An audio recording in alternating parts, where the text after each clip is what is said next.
કરીશું રાજકોટમાં લોક કલાકાર માયા આહિર તેમજ કીર્તિદાન ગઢવીને લઈને વિવાદ વધુ વકર્યો છે। સામાજિક આગેવાન પરસોત્તમ પીપળિયા દ્વારા સોશિયલ મીડિયામાં એક પોસ્ટ મૂકવામાં આવી। પોસ્ટ મૂકીને પરસોત્તમ પીપળિયા દ્વારા લોક કલાકાર માયા આહિર તેમજ કીર્તિદાન ગઢવીને આડે હાથ લીધા। પ્રજાના ટેક્સના પૈસામાંથી મહાનગરપાલિકા દ્વારા માયા આહિર તેમજ કીર્તિદાન ગઢવીને ડાયરાના પેમેન્ટ ચૂકવવામાં આવ્યા હોવાનો ઉલ્લેખ કર્યો। મહાનગરપાલિકાના સાંસ્કૃતિક વિભાગ દ્વારા ડાયરા પાછળ ₹1.25 કરોડ આંધણ ફૂંક્યા હોવાનું બિલ પણ સોશિયલ મીડિયામાં વાયરલ થઈ રહ્યું છે। નોંધ્ય છે કે સુરતમાં એક ડાયરામાં માયા આહિર દ્વારા ટેક્સ બાબતે વિવાદિત નિવેદન કરવામાં આવ્યું હતું, જે બાદ તેમની ટીકાઓ થઈ રહી છે। તે દરમિયાન હવે પરસોત્તમ પીપળિયાએ પણ ટીકા કરી। તાજેતરમાં એક કિસ્સો બહાર આવ્યો રાજકોટ મહાનગરપાલિકામાં, જેમાં આશરે ડાયરાના પ્રોગ્રામનું ₹1.25 કરોડનું બિલ છે, જેમાં માયાભાઈને ₹10 લાખ મળ્યાનું જણાય છે। ₹7 લાખ મળ્યાનું મતલબ ₹10 લાખ કીર્તિદાનને મળ્યાનું જણાય છે। માયાભાઈને ₹7 લાખ મળ્યાનું જણાય છે। આ પણ પ્રજાના કરના પૈસા જ હતા। માયાભાઈએ કે કીર્તિભાઈએ પોતાની કલા પીરસવા માટે બિલ લેવાનો અધિકાર એમને છે જ। તો વરસાદ અંગે હવામાન વિભાગની આગાહી। રાજ્યમાં સામાન્ય વરસાદની આગાહી છે। અમદાવાદમાં વાદળછાયું વાતાવરણ રહેશે। 11 અને 12 જુલાઈએ માછીમારોને દરિયો ન ખેડવા સૂચના। રાજ્યમાં સરેરાશ 162.5 mm વરસાદ થયો। રાજ્યમાં સરેરાશ ટકાવારી પ્રમાણે કરીએ તો વરસાદમાં 13% વરસાદની ઘટ છે, જો કે સરેરાશ 187.2 mm વરસાદ થવો જોઈએ। आज का जो फोरकास्ट है 10 से 16 जुलाई तक अलग अलग स्थानों में हल्का से मध्यम बरसात का संभावना रहेगा अगले 7 दिन। इसमें मेनली आज और कल पूरा गुजरात में संभावना रहेगा। उसके आगे 12 से लेकर 16 तक दक्षिण गुजरात की जो ज़िला है और सौराष्ट्र की जो दक्षिणी भाग की जो ज़िला है, इसमें अलग अलग स्थानों में हल्का से मध्यम बरसात का संभावना रहेगा। डे 2 और डे 3 में फिशरमैन भाई के लिए वार्निंग दिया गया है। 11 और 12 जुलाई को स्टीप प्रेशर ग्रेडियंट के कारण स्क्वेली विंड है, इसमें जो स्पीड रहेगा 45 टू 55 किलोमीटर प्रति घंटा, गस्टिंग टू 65 किलोमीटर प्रति घंटा होने का संभावना रहेगा। अहमदाबाद के लिए आज का जो पूर्वानुमान है मेनली जनरली क्लाउडी स्काई रहेगा। अभी राज्य में जो बारिश हुए हैं 162.5 mm बारिश हुए हैं और जो सामान्य बारिश है 187.2 mm होना चाहिए, जो कि -13% डिपर्चर है और 13% कम हुआ है। વડોદરા શહેરમાં વધુ એક મસમોટો ભૂવો પડ્યો। આશિયાના નગર પાસે 20 ફૂટ ઊંડો ભૂવો પડ્યો। કિસ્મત ચોકડી વાસણા રસ્તા પર આ ભૂવો પડ્યો છે। તકેદારીના ભાગરૂપે સ્થાનિકોએ રસ્તો બંધ કર્યો। ભૂવો પડતા વાહન ચાલકોને ભારે હાલાકી ભોગવવાનો વારો આવ્યો છે। તો આ દ્રશ્યો છે વડોદરાના, જ્યાં તકેદારીના ભાગરૂપે હાલ સ્થાનિકોએ રસ્તો બંધ કર્યો છે। અંદાજે 20 ફૂટ જેટલો ઊંડો આ ભૂવો પડ્યો છે। ભૂવો પડતા વાહન ચાલકોને ભારે હાલાકી ભોગવવાનો વારો આવ્યો છે। અહીંનો રસ્તો એ બંધ થઈ ગયો છે, જેના કારણે વાહન ચાલકોએ પસાર થવામાં હાલાકી પડી રહી છે। હા, પહેલા વરસાદની અંદર આવું થાય છે તો હજુ આગળ તો આખો ચોમાસો બાકી છે અને કોઈની જાનહાનિ થઈ જશે તો એની જિમ્મેદારી કોણ લેશે? કમસે કમ 20 ફૂટ ઊંડો છે કે આ આખું તોડીને વ્યવસ્થિત કોર્પોરેશન અને રિપેર બનાવી દે। તો વડોદરાના વાઘોડિયાની ગુતાલ એમપી વસાહતના રહીશો વિકાસથી વંચિત છે। રોડના અભાવે કાદવ કીચડ વચ્ચેથી અંતિમ યાત્રા કાઢવા માટે મજબૂર। કાદવ કીચડમાં થઈને લઈ જવાઈ રહેલ અંતિમ યાત્રાનો એક વિડીયો સોશિયલ મીડિયા પર વાયરલ થઈ રહ્યો છે। કરોડો રૂપિયાનું બજેટ છતાં રોડ રસ્તાનો અભાવ છે। નર્મદા નિગમ અને વસવાટ વિભાગની ઘોર બેદરકારી સામે સ્થાનિકોમાં રોષ જોવા મળી રહ્યો છે। અનેક વખત રજૂઆત છતાં નિગમના અધિકારીઓને હાલ લોકોની સમસ્યા ન દેખાતા હોવાનો આક્ષેપ થઈ રહ્યો છે। તો સુરતના નાસીનગર ડિમોલેશન કેસમાં હવે મોટો કાનૂની વળાંક આવ્યો છે। સસ્પેન્ડેડ એક્ઝિક્યુટિવ એન્જિનિયર સુઝલ પ્રજાપતિ હાઈકોર્ટના શરણે પહોંચ્યા। તેમણે સસ્પેન્શન ઓર્ડરને પડકારતી સ્પેશિયલ સિવિલ એપ્લિકેશન દાખલ કરી છે। તેમણે પોતાની નોકરી પર પુનઃસ્થાપન અને સસ્પેન્શન રદ કરવાની માંગ કરી છે। આ માટે તેમણે વોટ્સએપ ચેટ સહિતના ડિજિટલ પુરાવા કોર્ટમાં રજૂ કર્યા। સુજલ પ્રજાપતિનો દાવો છે કે તેઓ કમિશનરના આદેશથી જ સ્થળ પર હાજર રહ્યા હતા. તેમણે માત્ર ઉચ્ચ અધિકારીઓના આદેશનું પાલન કર્યું હતું. તેમણે આ આંતરિક તપાસને પૂર્વગ્રહયુક્ત અને એકતરફી ગણાવી. આ કાર્યવાહી સેન્ટ્રલ ઝોન હસ્તક થઈ હોવાથી તેમનો કોઈ નિર્ણયાત્મક રોલ નહોતો. બીજી તરફ મ્યુનિસિપલ કમિશનરે આવો કોઈ આદેશ આપ્યો ન હોવાનું સ્પષ્ટ કર્યું છે. કમિશનરે આ અંગે હાઈકોર્ટમાં યોગ્ય ખુલાસો કરવાની વાત કરી છે. આ વિવાદના કારણે હવે આગામી સુનાવણી પર સૌ કોઈની નજર મંડરાઈ રહી છે. જામનગર મહાનગરપાલિકામાં સત્તા પક્ષના કોર્પોરેટરોને પણ અધિકારીઓ સાંભળતા નથી તેવી ફરિયાદ ઉઠી છે. વોર્ડ નંબર 11ના કોર્પોરેટરે મ્યુનિસિપલ કમિશનર અને મેયરને લેખિત રજૂઆત કરી. સત્તા પક્ષના કોર્પોરેટરોની રજૂઆતોને પણ યોગ્ય પ્રતિસાદ નથી મળતો એવો આક્ષેપ કરવામાં આવ્યો છે. આ ઘટનાએ મહાનગરપાલિકાના વહીવટી તંત્રની કામગીરી સામે અનેક સવાલો ઊભા કર્યા છે. કોર્પોરેટરોની રજૂઆત જ સમયસર ન સાંભળવામાં આવે તો સામાન્ય નાગરિકોના જે પ્રશ્નો છે તેમનું શું થાય તે ચર્ચાનો વિષય બન્યો છે. એકને એક જગ્યાએ ઘણા વર્ષોથી અધિકારી ટકેલા પડ્યા છે ને એના આગળ ત્રણ વિભાગ છે. આપણે જઈ તો કે મારા આગળ 3 ખાતા છે, મારે કેમ કામ કરવું? એકલો હું પહોંચી નથી શકતો. તો જે બીજા અધિકારી જે કામ કરે એવા હોય એની નિમણૂક કરો.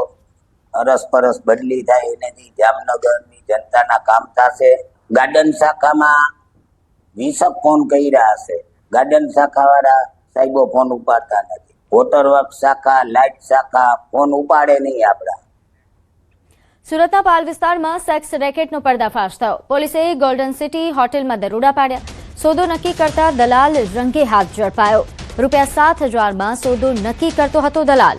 યુવતીને મુક્ત કરાવી દલાલની અટકાયત કરવામાં આવી. વોટ્સએપ પર ફોટા મોકલીને ગ્રાહકો સાથે સોદા કરાતાનો ખુલાસો થયો છે. મુખ્ય આરોપી રોહિત શર્માને વોન્ટેડ જાહેર કરી પોલીસે શોધખોળ શરૂ કરી.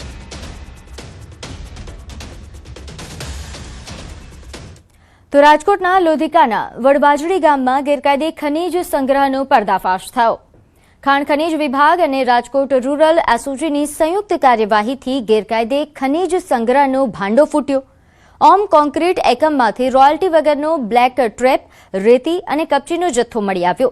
કાર્યવાહી દરમિયાન ડમ્પર સહિત અંદાજે 40 ટન બ્લેક ટ્રેપ, 100 ટન રેતી અને 100 ટન કપચી સહિત 34 લાખ રૂપિયાનો મુદ્દામાલ કબજે કરાયો. તપાસમાં ઓમ કોન્ક્રીટના જે સંચાલન સાથે ધર્મેશ ચાવડા, જિગ્નેશ ખૂંટ, પરેશ રાદડિયા અને પ્રદીપ પટેલ સાથે સતીશ ટિંબાડિયાનો ખુલાસો થયો છે. તેમના નામોનો ખુલાસો થયો છે. હાલ ખનીજનો જથ્થો ક્યાંથી લાવવામાં આવી રહ્યો હતો અને નિયમોનું પાલન થયું કે નહીં તેની તપાસ ચાલી રહી છે. તો મહેસાણાના કડીમાં સ્ટેટ મોનિટરિંગ સેલના દરોડા. વિડજ ગામ પાસે આવેલી રામદેવ હોટેલ નજીક વિદેશી બિયરનો જથ્થો મળી આવ્યો. પોલીસે 59.73 લાખ રૂપિયાની કિંમતની 25,858 બિયરની બોટલ અને કેન જપ્ત કરી છે. વાહન અને બિયરના જથ્થા સહિત કુલ અંદાજે 89,95,000થી વધુનો મુદ્દામાલ કબજે કરાયો છે. પોલીસે ઘટના સ્થળેથી રાજસ્થાનના ડ્રાઈવર હેમારામ જાટની ધરપકડ કરી, જ્યારે મુખ્ય સૂત્રધાર રમેશ જાટ સહિત અન્ય 7 આરોપીઓને વોન્ટેડ જાહેર કરાયા છે. સ્ટેટ મોનિટરિંગ સેલે આ સમગ્ર રેકેટના નેટવર્કને લઈને વધુ તપાસ પણ હાથ ધરી છે.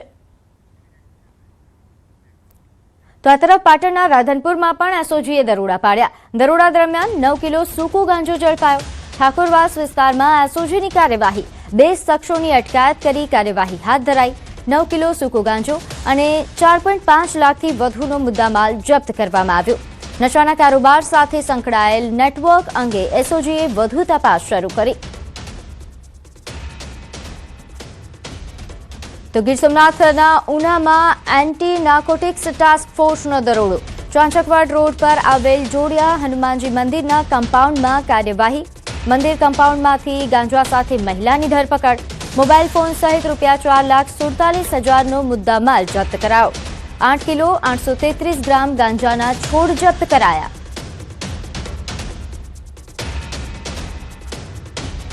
તો રાજકોટ ગ્રામ્ય પોલીસમાં ફરજ બજાવનારા કોન્સ્ટેબલ હંસરાજ જાપડિયા દ્વારા 7 મહિના અગાઉ સ્વૈચ્છિક રાજીનામું આપવામાં આવ્યું હતું. જો કે હજુ પણ સાગર જાપડિયાનું રાજીનામું પોલીસ વિભાગ દ્વારા સ્વીકારવામાં નથી આવ્યું, જેને લઈને સાપડિયાએ હવે પોલીસ પર જ ધમકી આપવાના આરોપ લગાવ્યા છે. સાપડિયા રાજીનામું આપી આપમાં જોડાવા માંગે છે. તેમણે કહ્યું કે આગામી સમયમાં વિભાગ દ્વારા મારું રાજીનામું સ્વીકારવામાં આવશે એટલે હું પાર્ટી સાથે જોડાઈ જઈશ. એસપી સાહેબને લગભગ 7 વાર રૂબરૂ રજૂઆત કરી મૌખિક, કે જેમની મેં ચિઠ્ઠીઓ આમાં મારી પાસે છે. હરેક ચિઠ્ઠીમાં લખેલું છે કે મારું રાજીનામું મંજૂર કરવામાં આવે, તેમ છતાંય મારું રાજીનામું મંજૂર કરવામાં નથી આવતું, પરંતુ મને ખોટી ધમકીઓ આપવામાં આવે છે. મને કહેવાય કે આમ આદમી પાર્ટીની વિચારધારા ગમે છે, જે ભ્રષ્ટાચાર વિરુદ્ધ, કે જે યુવાનો સાથે જે અન્યાય થાય છે, ખરેખર એમને નોકરી મળવી જોઈએ ને ખરેખર પેપર ફૂટી જાય અને બીજાને મળી જાય છે, જે હંમેશા ખેડૂતો માટે અન્યાયને આંદોલન કરતા આવ્યા છે, એટલે હું એમની વિચારધારા સાથે જોઈન્ટ થવાનો છું. તો વડોદરામાં માંજલપુર બેઠક પરથી ભાજપના ઉમેદવાર જાહેર થયા છે. પૂર્વ સ્ટેન્ડિંગ કમિટી ચેરમેન સતીશ પટેલને તક મળી. છાણીના સતીશ પટેલ ભાજપના કાર્યકર, સંગઠન અને વહીવટી બંનેનો બહોળો અનુભવ ધરાવે છે. ભાજપ કેડર બેઝ પાર્ટી છે તેવું તેમનું નિવેદન સામે આવ્યું. તેમણે કહ્યું કે હવે વિસ્તારમાં વિકાસ કાર્યો કરવા એ જ લક્ષ્યાંક છે. હોદ્દો ભલે ગમે તે હોય, દરેક વ્યક્તિ અહીં કાર્યકર્તા જ છે. પૂર્વ સ્ટેન્ડિંગ કમિટી ચેરમેન તરીકે, વહીવટ તેમજ પ્રભારી તરીકે સંગઠનનો અનુભવ ધરાવે છે. માંજલપુરના ધારાસભ્ય યોગેશ પટેલનું નિધન થયા બાદ ભાજપ ઝાલા જે છે તે માંજલપુર ખાતેથી સતીશ પટેલને મેદાને ઉતારવામાં આવ્યા છે અને તેઓ અત્યારથી જ પ્રચાર પ્રસારમાં લાગી ગયા છે. ત્યારે તેમની સાથે વાત કરીશું. તમે શું કહેશો? આમ તો માંજલપુર જે છે તે ભારતીય જનતા પાર્ટીનો ગઢ છે, પ્રચાર પ્રસારની ઝાઝી જરૂર ન પડે, પરંતુ અત્યારે લોકો વચ્ચે તમે જવાની શરૂઆત કરી છે. આજે 32 વર્ષથી પાર્ટીમાં કામ કરું છું. યુવા મોરચાથી લઈને વિવિધ જિલ્લાના પ્રભારી મોટી મોટી જવાબદારી નિભાવી છે અને વડોદરા શહેરના સ્ટેન્ડિંગ ચેરમેન તરીકે પણ મેં કામગીરી કરી છે. એટલે આખા 19 વર્ષથી હું પરિચિત છું. કાલે મારા યોગેશ કાકાના નિધન પછી જે ચૂંટણી ડિક્લેર થઈને મારું નામ જાહેર થયું, ત્યાર પછી અત્યારે સ્વામિનારાયણ ભગવાનના દર્શન કરી અને અમારા યોગેશ કાકાએ જે મંદિર બનાવ્યું હતું ત્યાં દર્શન કરી અને કાર્યકરોને હું મળવા માટે નીકળ્યો છું. અમે જાણીએ છીએ કે તમને કોર્પોરેશનમાં વહીવટનો અનુભવ છે, સંગઠનનો અનુભવ છે. આ અનુભવ તમારો જે વિસ્તારની પ્રજા છે એને કેટલો કામ લાગશે? 100% એનો ફાયદો થવાનો, કારણ કે હું કાર્યકરને ઓળખું, પ્રજાના કામોની નાડને પાડખું અને વર્ષોથી આખા આદિવાસી બેલ્ટમાં મેં બહુ કામ કર્યું છે. એ કાર્યકરની પરિસ્થિતિ હોય, પ્રજાની પરિસ્થિતિ શું હોય એનાથી વાકેફ છું અને આખા બોલું છું. એ કામ કરવામાં પણ કોઈ કચાશ નહીં રાખે. બિલકુલથી તો આ હતા સતીશભાઈ પટેલ. ખાસ કરીને તેઓ કહી રહ્યા છે કે ભારતીય જનતા પાર્ટી જે છે તે કેડર બેઝ પાર્ટી છે. અને બીજી મહત્વની વાત કરીએ તો હોદ્દો ભલે ગમે તે હોય, પરંતુ જે છે તે ભારતીય જનતા પાર્ટીમાં તમામ જે છે વ્યક્તિ એ સંનિષ્ઠ કાર્યકર્તા જ છે. આ ટિકિટ કોઈને મળે કે ના મળે, કોઈનું દુઃખ જે છે તે કોઈને લાગતું નથી, પરંતુ જેને પાર્ટી તક આપે તેની પાછળ મહેનત કરવામાં આ સંગઠન હોય કે પછી તમામ કાર્યકર્તાઓ હોય તેઓ લાગી જતા હોય છે. હાર્દિક દીક્ષિત, ન્યૂઝ 18 ગુજરાતી, વડોદરા. અમદાવાદ મહાનગરપાલિકાના ચૂંટાયેલા કાઉન્સિલરો અને અધિકારીઓને હવે જલસા છે. તમામ ચૂંટાયેલા કાઉન્સિલરો અને અધિકારીઓને લેપટોપ્સ, મોબાઈલ્સ અને પ્રિન્ટર મશીન્સ અપાશે. અમદાવાદ મહાનગરપાલિકાની મળેલી સ્ટેન્ડિંગ કમિટીમાં મહત્વપૂર્ણ નિર્ણય લેવાયો. કાઉન્સિલરો માટે 3,30,00,000ના ખર્ચે લેપટોપ, મોબાઈલ અને પ્રિન્ટર ખરીદવામાં આવશે. તેમજ 1,000થી વધુ અધિકારીઓને પણ મોબાઈલ મળશે. તેમજ 90થી વધુ ક્લાસ 1 અધિકારીઓને પણ લેપટોપ અપાશે, જેની પાછળ 3,82,00,000નો ખર્ચ કરવામાં આવશે. આ પૈસા સીધા નેતાજી અને અધિકારીઓના એકાઉન્ટમાં જમા થશે. લેપટોપ જે છે 5 વર્ષમાં એક વખત આપણે લઈએ છીએ. એમાં 75,000 રૂપિયા સુધીની કિંમતનું લેપટોપ હોય છે, 15,000 રૂપિયા સુધીનું પ્રિન્ટર હોય છે. આ જે રકમ છે ગયા વર્ષે પણ ચૂકવવામાં આવી હતી. આ વર્ષે એમાં વધારો કરીને અદ્યતન લઈ શકે લેપટોપને સાથે પ્રિન્ટર અને એમાં પણ સ્કેનર સાથે આવે એ માટે 10,000 રૂપિયાનો વધારો કરવામાં આવ્યો છે. 12,000 રૂપિયાની કિંમતનો ફોન જે છે એ કાઉન્સિલરશ્રી દ્વારા ખરીદવામાં આવે તો એના બિલની ઉપર એ રકમ એમના ખાતામાં જમા આપવામાં આવતી હતી. આ વખતે એમાં વધારો કરીને 17,000 રૂપિયા સુધીની કિંમતના ફોન તેઓ ખરીદી શકે તે માટેનો સુધારો કરીને કામ લાવવામાં આવ્યું છે. આગળ વાત કરીએ, શાકભાજીના ભાવમાં ભડકો થયો છે. શાકભાજી 40% થી 80% સુધી મોંઘી બની છે. ભારે વરસાદથી સપ્લાય પર મોટી અસર પડી. ગુજરાત, મહારાષ્ટ્ર અને દિલ્હીમાં ભારે વરસાદના કારણે શાકભાજી મોંઘી થઈ છે. શાકભાજી મોંઘી થતાં ગૃહિણીઓનું બજેટ ખોરવાયું. ટમેટા હવે ₹80 પ્રતિ કિલો, જ્યારે કોથમીર એ ₹250 પ્રતિ કિલો વેચાઈ રહ્યા છે. રોજિંદા રસોડાનો ખર્ચ હવે વધ્યો છે, જેના કારણે ગ્રાહકો મુશ્કેલીમાં મુકાયા.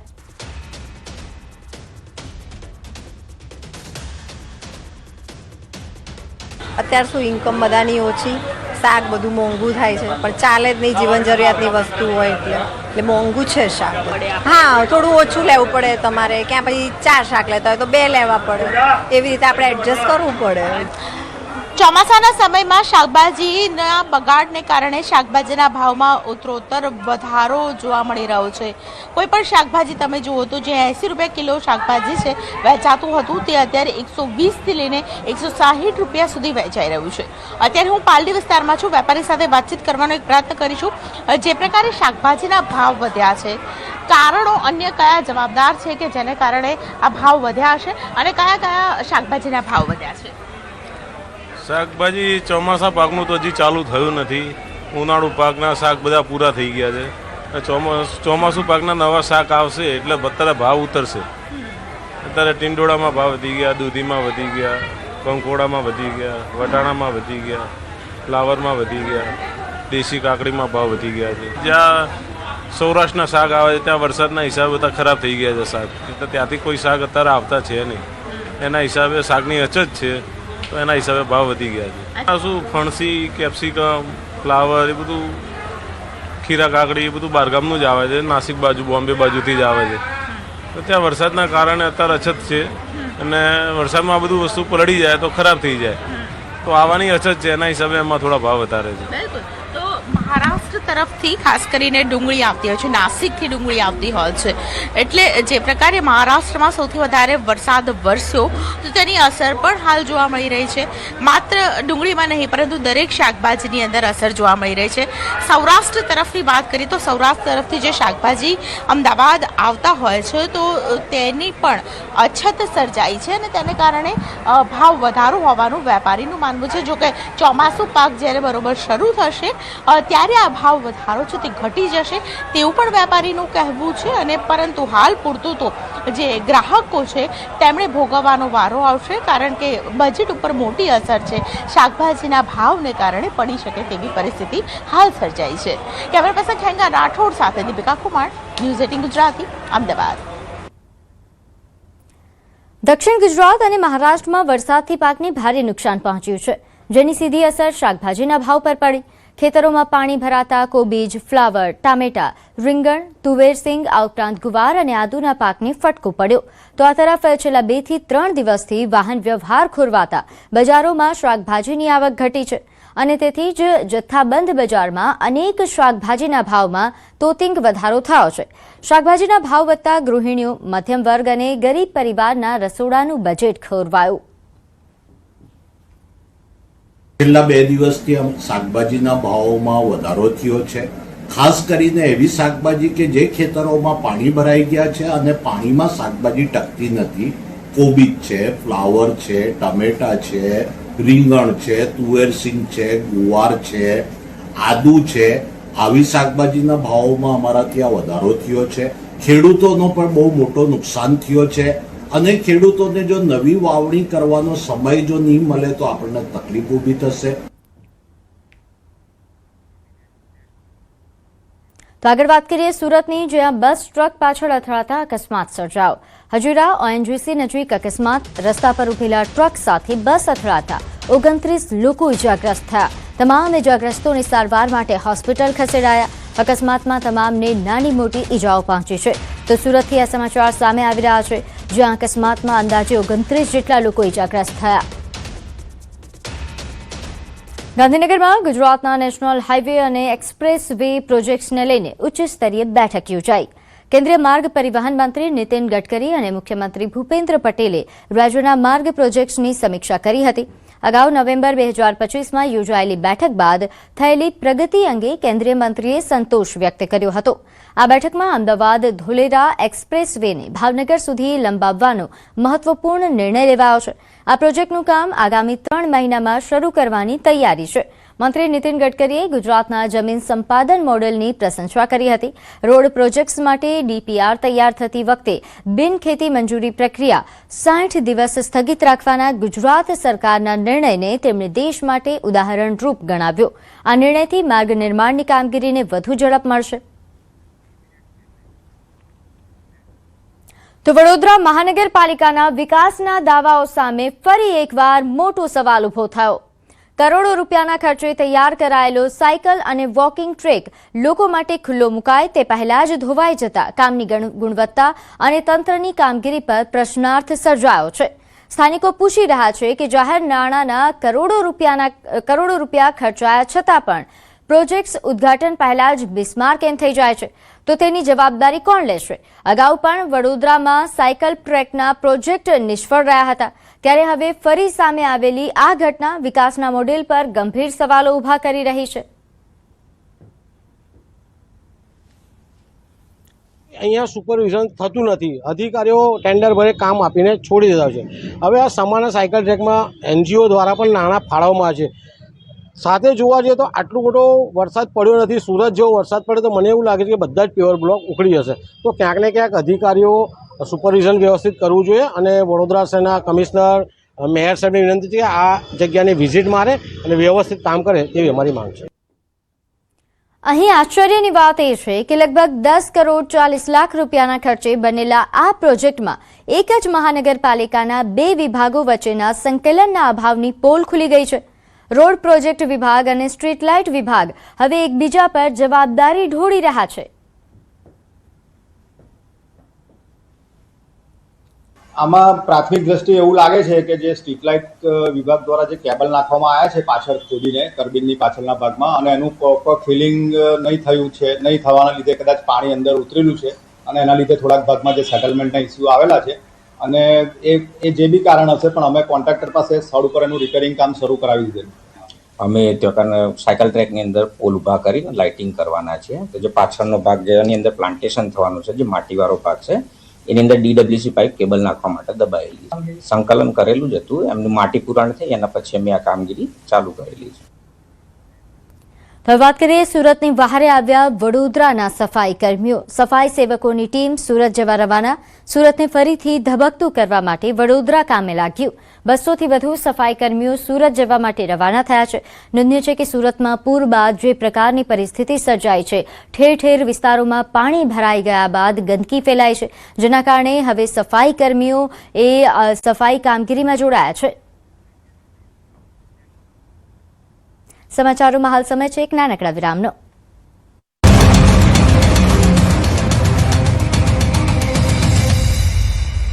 સુરતમાં ખાડીપુરનો આવશે કાયમી ઉકેલ. રાજ્ય સરકારે ખાડીપુર માટે ફાળવ્યા 500 કરોડ રૂપિયા. સુરતમાં તારાજી બાદ સરકારે મોરચો સંભાળ્યો છે. સુરતમાં ખાડીના રીડેવલપમેન્ટ માટે 500 કરોડ ફાળવ્યા છે. સુરતમાં બુધવારે વરસાદે વિરામ લીધો હતો, પણ 2 દિવસમાં વરસેલા 18 ઇંચ જેટલા વરસાદને કારણે ઠેર ઠેર પાણીનો ભરાવો થતા ભારે તારાજી સર્જાઈ છે. ખાસ કરીને વેપાર ધંધા અને વાહન માલિકોમાં મોટો આર્થિક ફટકો પડ્યો છે. 3 દિવસથી સુરતીઓ પાણી વચ્ચે જીવવા મજબૂર બન્યા છે.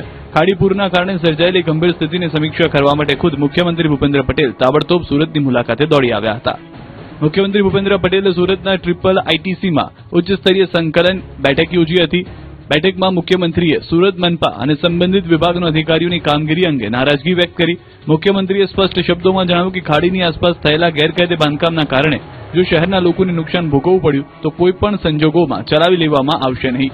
ખાડી કિનારે ઉભા કરાયેલા ગેરકાયદે બાંધકામોને દૂર કરવા માટે પણ કડક સૂચના આપવામાં આવી છે. સાથે જ ખાડીપુરની સમસ્યાનો કાયમી ઉકેલ લાવવા માટે રાજ્ય સરકારે હાલ 500 કરોડ રૂપિયાની ફાળવણી કરી છે. સાથે જ મુખ્યમંત્રીએ જણાવ્યું છે કે જરૂર પડશે તો 1000 કે 1500 કરોડ રૂપિયા પણ ખર્ચવામાં સરકાર પાછળ નહીં પડે, પરંતુ સુરતને ખાડીપુરની સમસ્યામાંથી કાયમી મુક્તિ આપવી જ પડશે. બેઠકમાં તમામ વિભાગોને સંકલન સાથે કામ કરવાની સૂચના આપવામાં આવી છે. અસરગ્રસ્ત લોકોને 24 કલાકમાં સહાય પહોંચે, નુકસાનનો તાત્કાલિક સર્વે કરવામાં આવે અને વળતરની પ્રક્રિયા ઝડપથી પૂર્ણ થાય તે માટે પણ તાકીદ કરવામાં આવી છે. બીજી તરફ સુરતના ધારાસભ્યોએ પણ મુખ્યમંત્રી સાથે બેઠક કરીને ખાડીપુર દરમિયાન સર્જાયેલી સ્થિતિ અને સ્થાનિકોની સમસ્યાઓ અંગે રજૂઆત કરી. સાથે જ ભવિષ્યમાં આવી સ્થિતિ ન સર્જાય તે માટે ફૂલપ્રૂફ એક્શન પ્લાન તૈયાર કરવાની માંગ કરી. મુખ્યમંત્રીએ વરસાદથી નુકસાન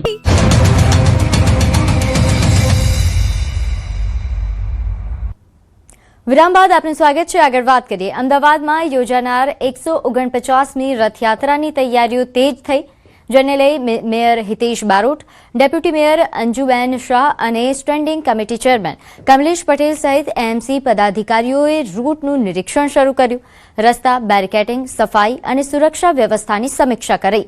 રથયાત્રા પહેલા રૂટ પરની તમામ વ્યવસ્થાઓનું ચેકિંગ કરવામાં આવ્યું. રથયાત્રા રૂટ પર અધિકારીઓએ સ્થળ મુલાકાત કરી ખામીઓ દૂર કરવા માટે સૂચનાઓ આપી. તેમજ જગન્નાથ મંદિરથી સરસપુર સુધી રૂટ નિરીક્ષણ કરવામાં આવ્યું છે અને મધ્ય ઝોનના ભયજનક મકાનો અંગે પણ જાણકારી લેવામાં આવી. નિરીક્ષણની અંદર અને કોર્પોરેશન જે રીતે આ રૂટ ઉપર કામ કરી રહ્યું હોય છે એ ભગવાન જગન્નાથના યાત્રામાં રથને ક્યાંય તકલીફ ના થાય એ બધુંનું નિરીક્ષણ હોય છે. અને બધા જ સાથે જગન્નાથ મંદિરના ટ્રસ્ટી તથા અમારા ડેપ્યુટી મેયરશ્રી તથા ચેરમેન તથા બધા જ ચેરમેનો સાથે આજે અને ધારાસભ્ય મને કૌશિકભાઈની આગેવાનીમાં આ રૂટનું નિરીક્ષણ કરવામાં આવ્યું છે. અમે જ્યારે મંદિરથી જગન્નાથજી મંદિર જમાલપુરથી નીકળીને આજે ભગવાનના મોસાળ રણછોડજી મંદિરમાં પહોંચ્યા છીએ, ત્યાં સુધી મને એક પણ કોઈ પણ જગ્યાએ એવી વસ્તુ દેખાઈ નથી જેને પોઈન્ટ આઉટ કરી શકાય. આ વખતે એડવાન્સમાં પહેલાંથી જ તમામ કામ પૂર્ણ કરવામાં આવેલ છે અને એનું મને બહુ હર્ષ છે કે કોર્પોરેશન અને પોલીસ ડિપાર્ટમેન્ટ તરફથી ખૂબ સારી કામગીરી કરવામાં આવી રહી છે. નાથ જ્યારે નગરચર્યાએ નીકળશે તે પહેલા અમદાવાદ મહાનગરપાલિકા દ્વારા પદાધિકારીઓ દ્વારા રૂટનું નિરીક્ષણ કરવામાં આવી રહ્યું છે. આપ જોઈ રહ્યા છો મેયર હિતેશ બારોટ કે જેઓ ખાસ કરીને રૂટનું નિરીક્ષણ માટે ટીમ સાથે પહોંચ્યા છે.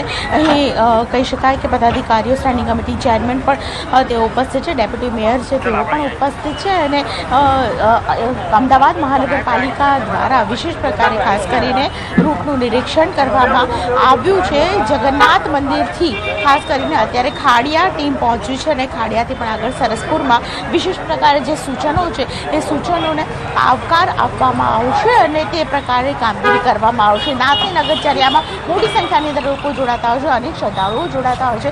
કોઈ પણ પ્રકારની અવગત ના પડે તે માટે ખાસ કરીને અહીં વિશેષ પ્રકારે ધ્યાન રાખવામાં આવશે. તેને લઈને સજેશન્સ પણ આ રૂટ નિરીક્ષણ દરમિયાન છે મેયર દ્વારા અધિકારીઓને આપવામાં આવશે. કેમેરા પર્સન રાઠોડ સાથે દીપિકા કુમાર, ન્યૂઝ 18 ગુજરાતી, અમદાવાદ.